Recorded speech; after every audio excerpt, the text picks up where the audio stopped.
Welcome to Command and Control, a podcast series about military command and the control measures used to orchestrate combat engagements and wars. In this mini-series, over the summer of 2026, we're looking at the future of the US military in terms of C2. Not JADC2 or CJADC2 or even Joint Command, but rather a look in depth at each of the US military services and their aspirations. This is important and timely. Right? Big changes are coming for each service and they differ from each other and the ways that they've historically organised their C2.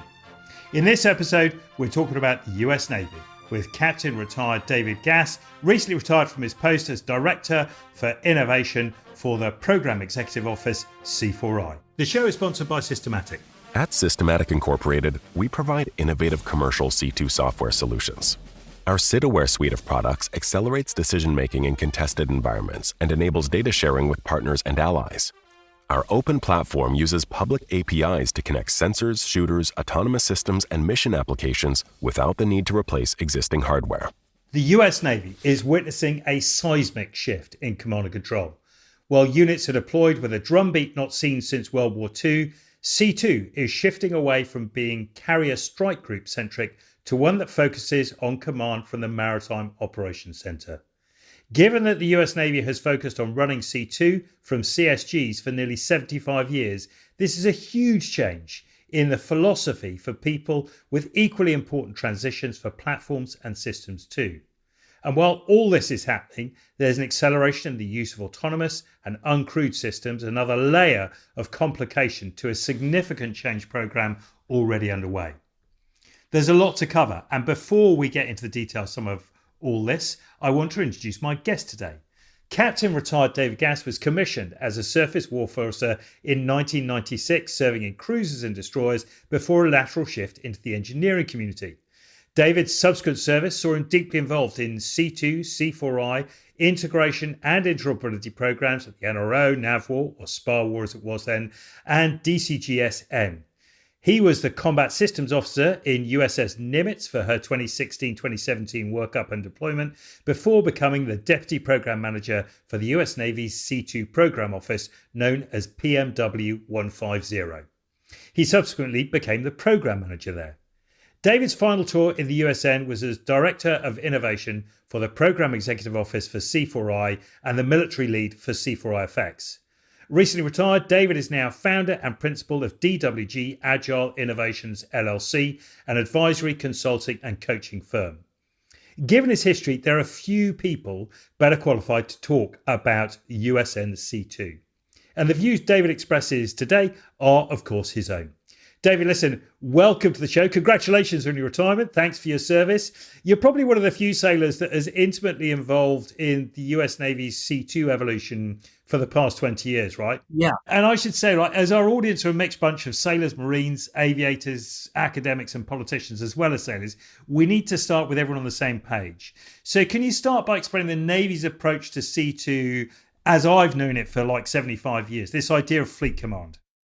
Sure. Again, first off, thank you so much for inviting me on this. I have enjoyed listening to a good number of these over the past 6 months or so, getting caught up in your body of work. So really excited to be here to talk to you.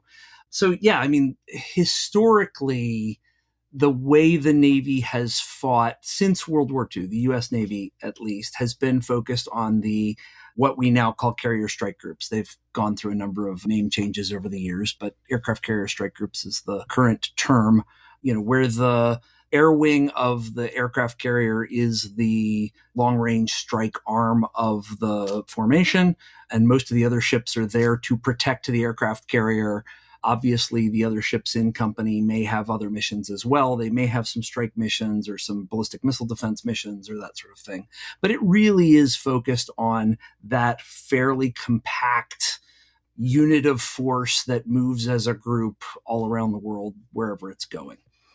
As we contemplate in the hopes of avoiding a high-end conflict against a peer competitor, let's be honest, particularly if we had to do that in their backyard where they have the interior lines of communication and the home field advantage, as we refer to it, that model has to change. We cannot just operate that way because anytime you're deeply inside the weapons engagement zone of that adversary, they can target you for pretty much anything you do. Any stray communication, any just random, you're seen by a fisherman, they now know where you are and they can lob something very destructive in your direction.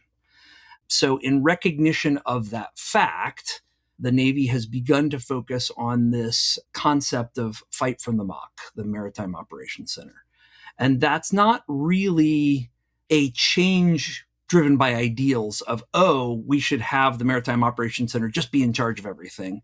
It's driven by the reality that the Maritime Operations Center, particularly in that environment where something very far forward is not necessarily going to have all of the data feeds that they're used to operating with at the time, and certainly won't be able to transmit the amount of data that they're currently used to doing.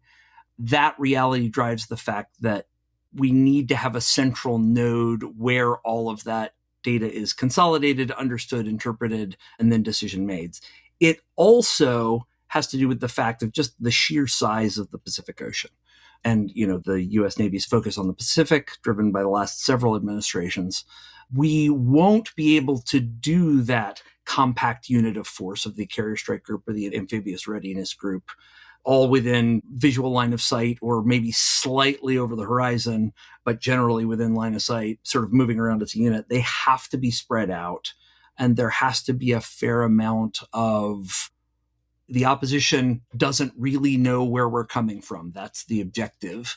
So that requires we be spread out. That requires we focus on emissions control and a lot of things that we haven't had to do for a very long time. So the ability to coordinate, plan, sequence effects in the area of operation requires, at least at the current state of affairs, given the U.S. and allies and opposition C2 intelligence, surveillance, overhead sensing capabilities, that's going to have to be run at least in the next few years out of the Maritime Operations Center, which, kind of going back to what we're used to doing, is a very big shift.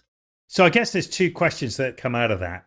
Does the sort of staff in the MOC replace the high-level CSG C2 team?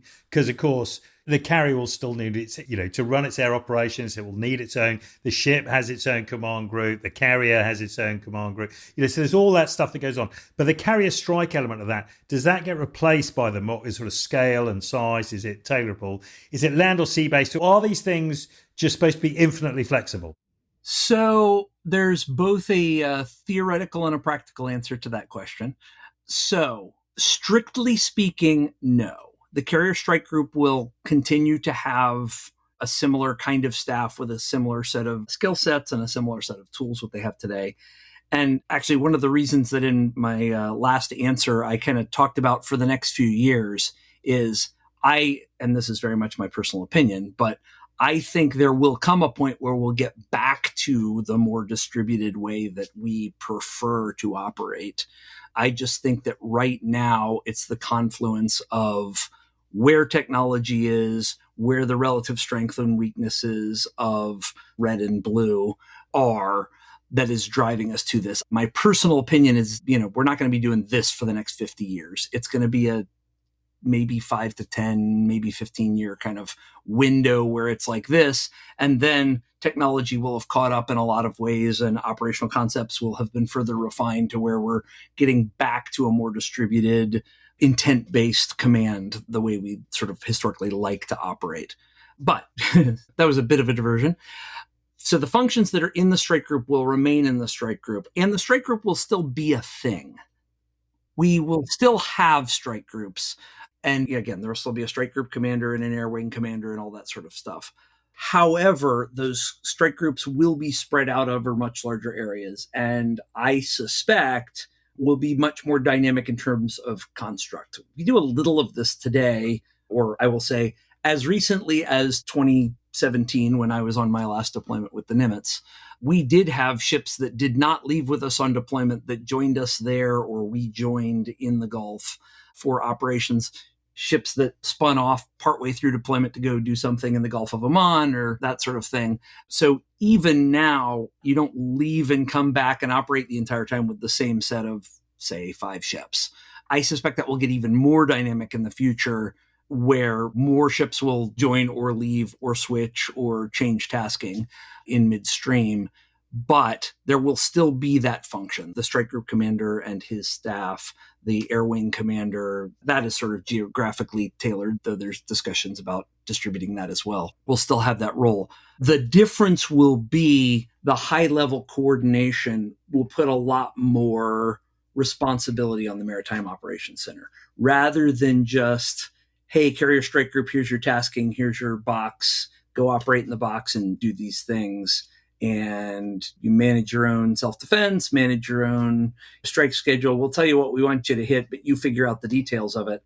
The goal is not to have the 3,000-mile screwdriver, but we'll have to be a lot more directive nature to it. And some of that is driven by counter C5ISR&T, command control communications computers, combat systems, and intelligence, countering the enemy's capabilities in those areas to avoid being targeted and sunk, will require a lot more sort of directivity in terms of tasking, location, routes traveled, when you can launch things and not, when you need to be in position to launch a thing and when you need to run away, that sort of thing. So a lot more burden will fall on the Maritime Operations Center for that. So it's interesting. So I get the idea of a mock of distributing C2 because the carrier, the centerpiece of any carrier strike group, is a target in itself. If you know the C2 is on there, right, it's like double the target. It's really important, particularly in counter C2 warfare. Everyone goes after headquarters on the land. At sea, you can see it, happening just as well. It's also within the philosophy of multi-domain operations, right, is to try and disperse risk, responsibilities, but also to synchronize and apportion. You've got to do that at a high level. If you're going to have 2 or 3 CSGs in theater at any one time, whether they're just US or allied as well, sometimes someone's got to do this stuff of synchronizing the activities and the impacts, the effects that it's trying to bring to bear all at the same time. So I get all of that, but it's complex, right? Because you're almost just creating another layer of command between the COCOM and the CSG. You're slotting something else in there as well, right? Well, I mean, that layer does already exist. So, for example, in the Pacific Theater, which is where we're going to end up, I think, talking a lot because that's where our attention is, though obviously with the things currently going on as of now, end of May, obviously a lot going on in the Persian Gulf too, but sort of the long-term focus is on the Pacific. So the COCOM Indo-Pacific is there today. Pacific Fleet is there today. Third Fleet and Seventh Fleet are under PAC Fleet today. And, the equivalent structures for all the other services, Air Force, Army, Marine Corps, have their equivalents to that setup. So in that sense, we're not adding a layer of command that wasn't there before. However, how those layers of command will operate and the role they play will change and is changing already today. And I guess the mock is not just about the CSGs, right? But it's about synchronizing the other components as well to achieve whatever the Joint Commander is after, whatever the COCOM is after. The mock is almost not just a maritime operations center. It's got to have a huge degree of jointry within it, right? That sometimes isn't present within a CSG. Yes, absolutely. And to your point, and it actually kind of goes back to the part of your previous question that I didn't actually get to, of the sort of land or sea or infinitely flexible question, is exactly that. And that is the structure that is being played with right now, details of which we can't go into, but that fact that it is going to be a joint operations center. And at certain phases, the Air Force may have the lead, or the Marine Corps may have the lead, or the Navy may have the lead. And that may change literally day to day, who has the primary effort, who has a secondary effort, et cetera. And the goal is to be that infinitely flexible because, again, everybody in the world knows everybody that cares knows where PAC Fleet headquarters is, Indo-PACOM headquarters is, Third Fleet and Seventh Fleet, whether they're afloat or ashore. Those are all known. They're mostly protected by political considerations rather than military considerations. And should someone decide to cross that line, you have to be prepared for that. So the goal is really to be able to devolve, be able to move, be able to, if you need to move command afloat, you maybe have a carrier that's not in the WES, they could become Pac Fleet Commander for some period of time. Practically speaking, we're still sort of working on how that's going to work. We've made a lot of progress. We've implemented a lot of change already, but that will continue to go on and develop.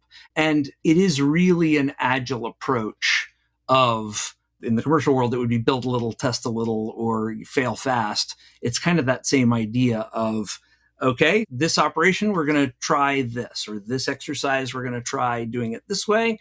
Oh, this worked great. That didn't work so great. And we'll iterate. So that's kind of how it's working going forward. So not only is this going on, but the command system that sits behind this sort of change in philosophy is also changing, right?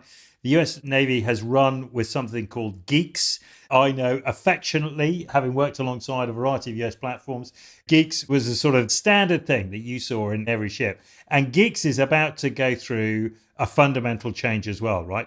Pretty much at the same time. Is that partly because it can't handle... I would say, it's always been able to handle the distributed nature of naval warfare, but the scale, the intensity, the number of feeds that it's now going to deal with, is it just time for a reset? So I was the program manager for GCCS-M, GCCS-M, for the US Navy and those foreign partners that purchase it. That was my responsibility for those 6 years I was in PMW 150.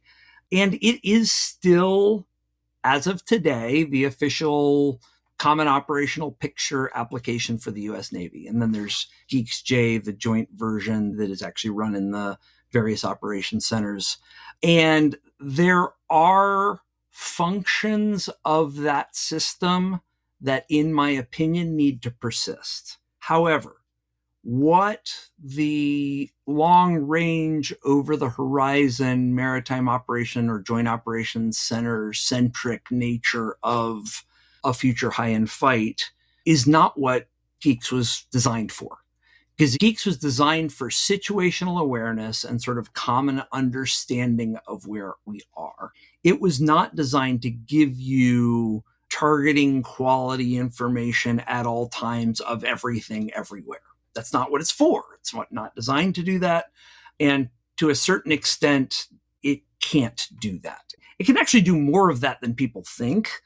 That's actually one of the things I had to deal with. But again, to the sort of stated targeting quality, I know where everything is all the time. Yeah, it can't do that. So other tools are required. The Navy is actually still working through exactly what the mix of those things are going to be. There are people that think Palantir is the bee's knees and it's going to solve everything. And we just put everything in Palantir and all the problems are solved. And don't get me wrong, I had Palantir on contract as a program manager. I really, really like the things that they are good at. They are better at than anybody else in the world. There is some misunderstanding of exactly what it is they're good at.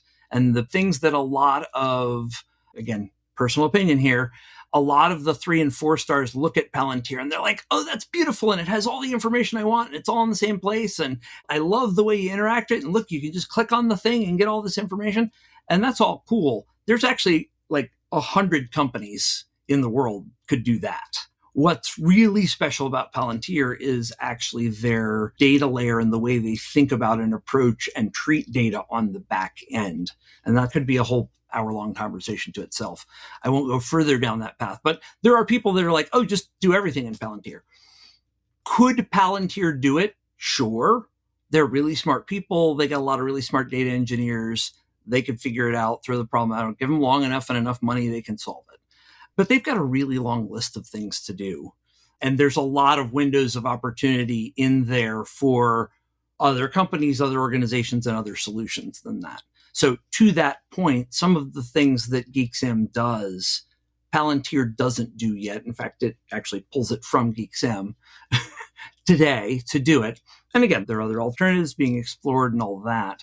But again, back to your sort of original question, GCCS-M wasn't designed to do what we're asking a targeting common operational picture / common intelligence picture solution to do. It can't do all of that. It at least needs to be supplemented. I do actually think there are commercial solutions out there that could replace a lot of those functions as well. And touching briefly back into the Palantir discussion, we need more than one data provider. We don't want to be in a situation where like everything is with those guys and we're as locked in with them as we have been with other big contractors before. So again, not anti-Palantir. I love what they do. They're just not the answer to every question. So if we sort of get that, the other question I have around this system, and you sort of intimated there that there's no decision, we're still waiting, we're still assessing. But the problem, one of the problems must be with the deployment ratios that we've got now across the US Navy fleet and for the US Coast Guard, I'm guessing as well, is that you can't do a big bang of a changeover, provide everyone the kit, and on the 1st of June, we're all going to change this new system because some people are out there deployed, they're midway through deployment. You can't get in a submarine which is deployed midway through a 6-month deployment. How do you change something of this magnitude for the US Navy, which is a complex global organization, which is doing its business, the heart beating of operations every day? It's got to be a phased transition, right? It does for, purely practical purposes. However, that is becoming less and less true as time goes on.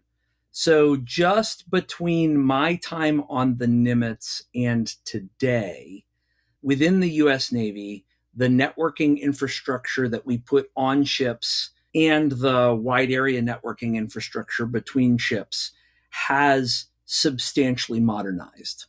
It's got a long way to go, but it has come a long way. I used to say this in response to some of the work that Project Overmatch was doing. And I was part of that, working very closely with that team. And they're still doing what they're doing. Is we're an order of magnitude better than we were a couple of years ago, but we're an order of magnitude or two away from where we need to be. So we went from, just saying purely software sides, I want to put a new version of GCCS-M or Maritime Tactical Command and Control System, MTC2 or whatever, on a ship. In the case of MTC2, that we can and do update over the air every 4 to 6 weeks, last time I checked.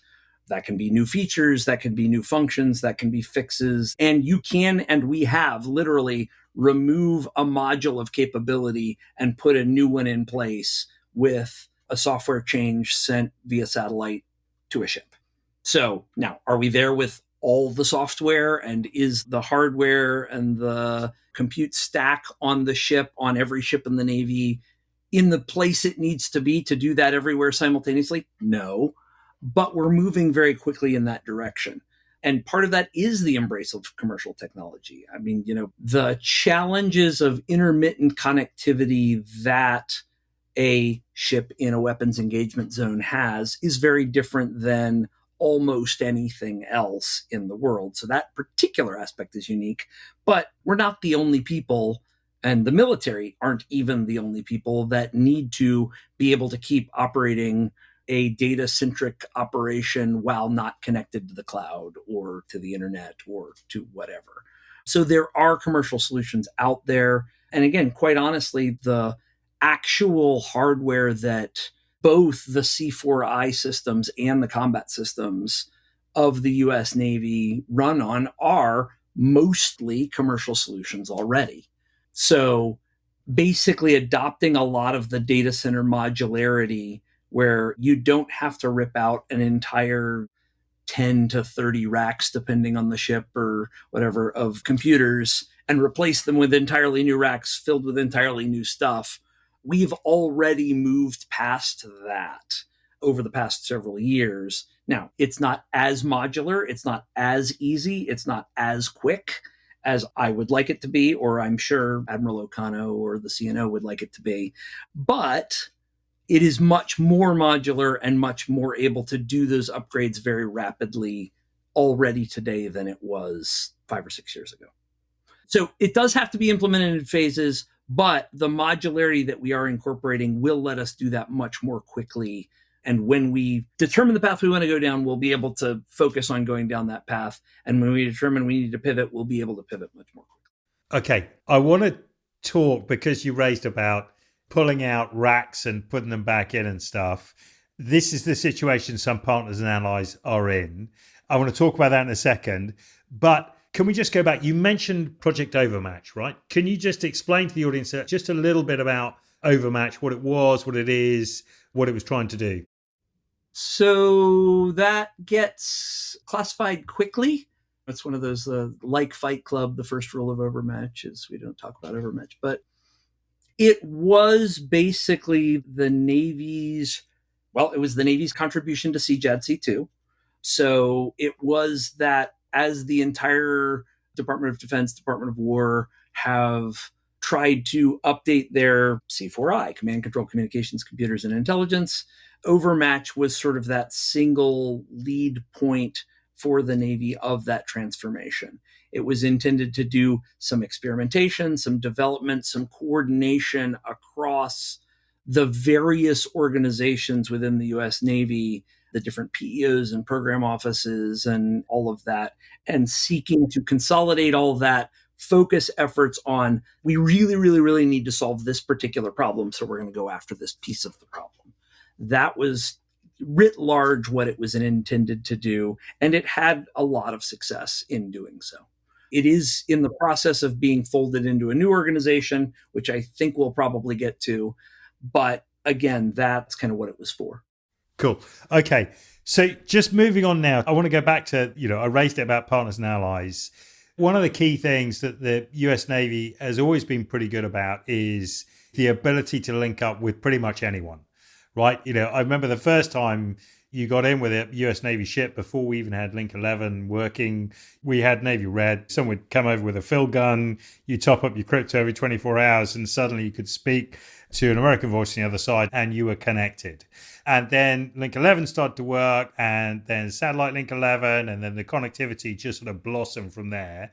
That was lovely for the Royal Navy. Other nations didn't have that same facility. The USN, the US as a whole, provided sort of standalone systems which they could take over, plug in. And various navies around the world have invested quite a lot of time and resource making sure they're interoperable with the US.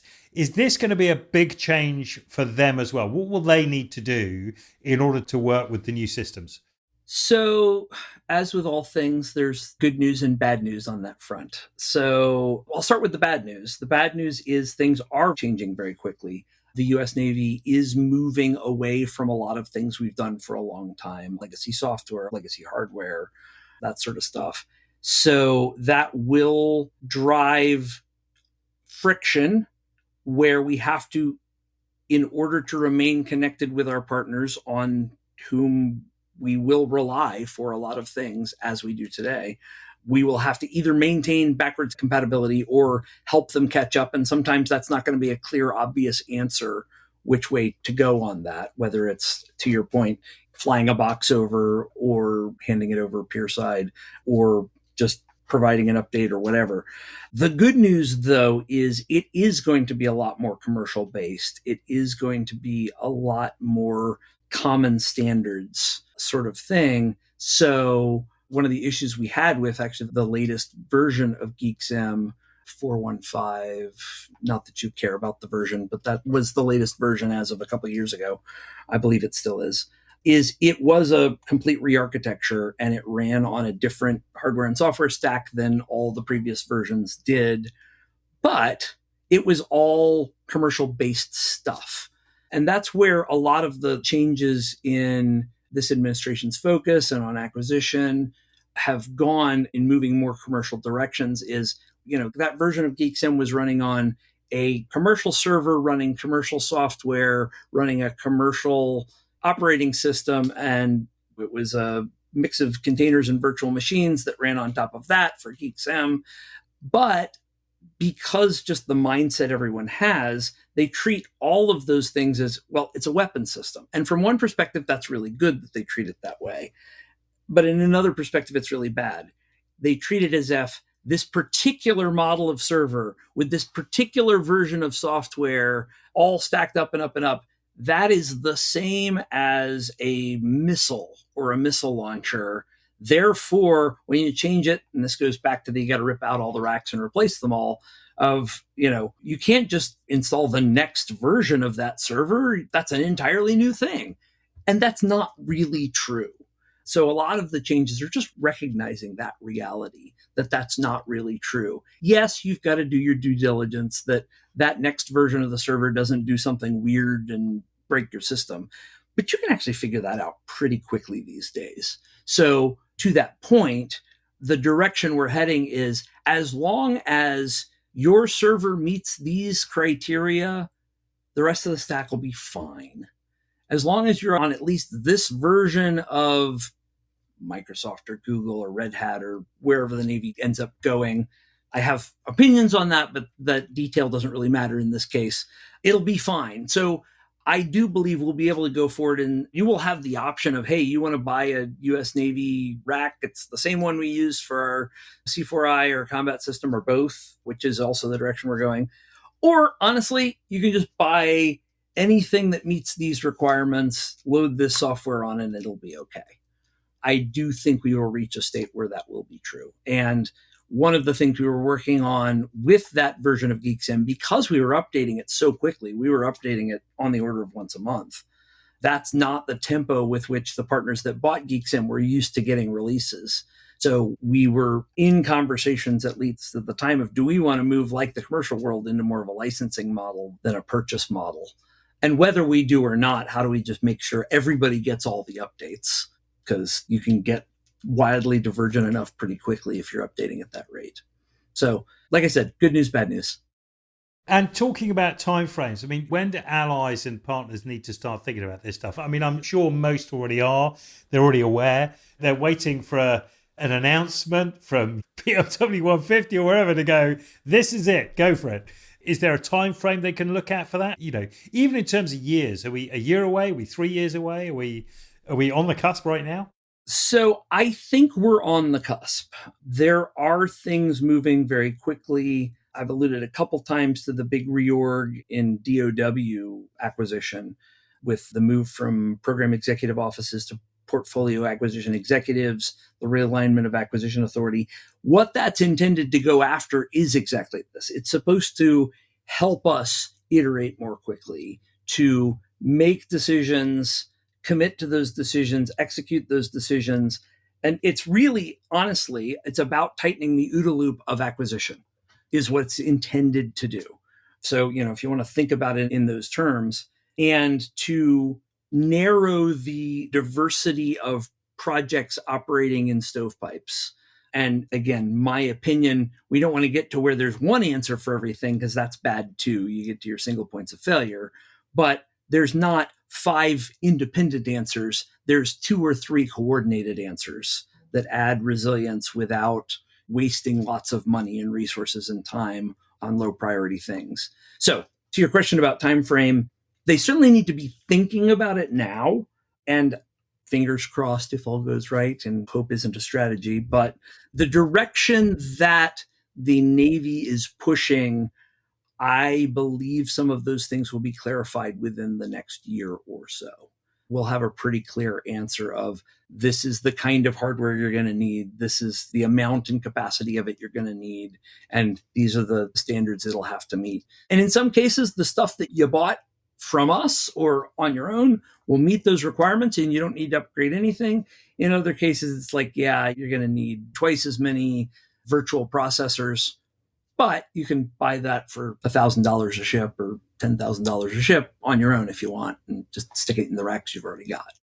And that will matter, particularly because the focus of the USN is the Pacific, right? Absolutely, 100%. 30 years ago, the focus was with NATO, a single organization that, provided they had the standardization, they would push it out to partner nations. You're now dealing with bilateral relationships with each of these partners, right? With Vietnam, with the Philippines, with Indonesia, with South Korea. It's a big difference in terms of these generational changes, right? The Pacific not only is a different operating environment with adversaries and the sea and bathymetry and meteorology and flying conditions, all that stuff, but it's also the sheer number of partners out there, which are all bilateral, right? Yes. So it's the mix and match of what information can be shared with whom. And actually, all of the challenges we're describing, including this one, by and large, aren't technology problems. Technology exists to solve almost all of the problems. There's some outliers, again, details of which get classified very quickly for obvious reasons. But kind of going back to the CJAD-C2, most of the things that CJAD-C2 wants to do are very doable. Again, there are commercial solutions to most of the pieces to that. Much more of it is cultural and policy, kind of going back to that we treat it as a weapon system, whether it is or not question, and just what's ingrained in everyone in terms of what timeframes are and things like that. So the historical answer to the multilateral or multiple unilateral, if you will, or bilateral agreements has been, well, I've got a channel to talk to Korea, and that's this system. And then I got a different one to talk to Japan, and that's this system. And then a different one to talk to NATO, whatever. And, oh, by the way, I'm only set up to talk to two of those at a time. So which two are the most important for me to talk to? Going forward, the technology exists to sort of label and tag and say, these are the things these guys can see, these are the things those guys can see, and it's automatically routed. And only if a weird exception comes up of like, ooh, it's not authorized for them, but they really, really need to know it, I'm going to have a human step in and say, yes, that's allowed to go to them now, sort of thing. It's not trivial, but it's not that hard technologically. It's going to be much more about the process, the mindset, the how we think about the solution space than anything else. So again, the move to more commercial, the move to more rapid iterations, while it will create its own friction and its own challenges, will actually help a lot of those problems also. And I guess because we talked about main suppliers, was it going to be one or was it going to be defined? Industry is obviously very excited about this changeover as well. You've got big pushes from the big companies. But, you've intimated that the USN is not going to be locked into a contract with a single prime supplier for this system for the next 25 years, right? That's not the way this is going to be constructed. It's going to be smarter and more agile and less time defined. And I mean, that's eminently sensible. It's a bit more complicated in terms of acquisition though, right? Absolutely. It absolutely is. Yeah, which is why we have to sort of change a lot of the processes. And along with all of the changes in how the U.S. Navy is organizing its acquisition authorities and organization, there are in that same law changes that are supposed to accelerate the ITAR problems and the foreign military sales and even direct commercial sales. Because to that point, if we say, well, what you really need is this many CPUs of this quality or higher, this amount of memory of this speed or faster, and this much capacity. And, you're going to do some AI stuff. You need some GPUs or TPUs or those processors over there. Some of those things are ITAR controlled, but a lot of them are like, you just go buy them from Dell or Hewlett Packard or NVIDIA or Google or whoever, Thales or, pick your vendor. So direct commercial sales for pieces of it will actually make more sense than a foreign military sales with all of the bureaucracy involved in that and all the approvals and timelines and all that sort of stuff. So that is actually a clause in the National Defense Authorization Act of 2026 is to try and streamline some of that process as well. Okay. Now, listen, we covered the big questions, but the one that I keep getting asked by people to ask my guests is, what's this going to feel like for a sailor in 3, 4, 5 years? Is it going to be markedly different from their experience now? Is it just, crack on with your day job because it's just the systems behind that are changing? Or is this a fundamental reset and rethink? I think it will be obviously in between those two extremes. I suspect it will end up being closer to the latter. So closer to the user interface is mostly the same, or if anything, it gets simplified over what you had before. It still looks pretty much the same, all the things you did before work, but there's faster, quicker, easier ways, and parts of your job are automated now. That is the direction we intend to go. And I think there's a good chance we will do it successfully. There's an old saying, all models are wrong, some are useful.